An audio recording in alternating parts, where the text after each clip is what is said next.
Hello, coding enthusiasts. Welcome back to Coder Squad, the go-to place for demystifying programming concepts.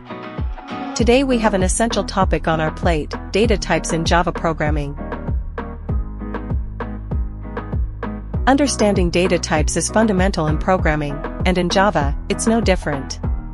Today, we'll explore the various data types that Java offers and how they play a crucial role in writing efficient and error-free code. Let's start with the basics: primitive data types. These are the building blocks of Java, representing simple values.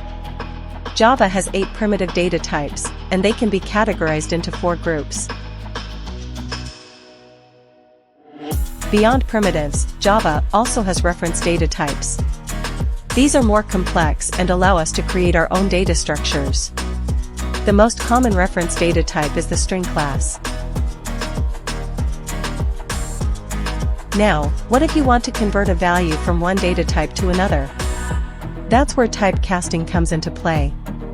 In Java, we have 2 types of casting: implicit and explicit. And there you have it, an overview of data types in Java. Understanding these is crucial for declaring variables, performing operations, and building robust applications. I encourage you to practice by writing simple programs using different data types. The more hands-on experience you get, the more comfortable you'll become with Java programming.